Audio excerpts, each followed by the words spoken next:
Dominic by William Steig. 4. The dawn came up rosy and young. Striding along, Dominic was decidedly glad to be free, but the labors of the night began to tell on him.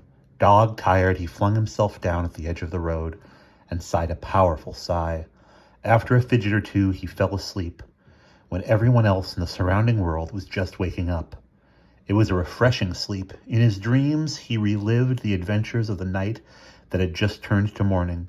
He was in the hole again, digging with claws and with a spear, aware of the villains sleeping above him.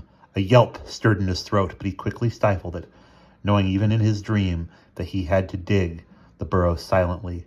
The dream was ended by a frantic buzzing of a yellow jacket struggling in a spider's web strung among the branches of the bush behind him. The instant he heard that unique sound, he leaped away, even before he was fully conscious. He had once been stung by a yellow jacket right on the snout while smelling some peonies. Enough of that kind of experience. He had had to soak his snout in cold mud for over an hour before the pain even considered subsiding. The sight of the yellow jacket striving to free himself, however, aroused Dominic's pity, and he didn't like spiders, especially when they moved with all those extra legs.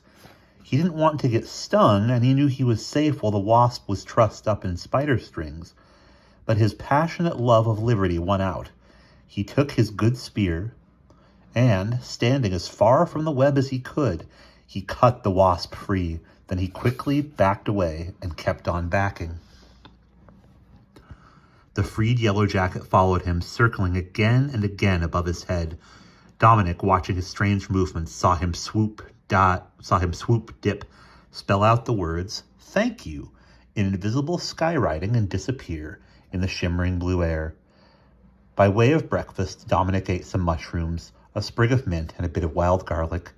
Then he donned his mountain climbing hat, the one with a green feather in it, shouldered his spear with the bandana securely tied to the end, and was off once more on his travels. And that's the end of chapter 4.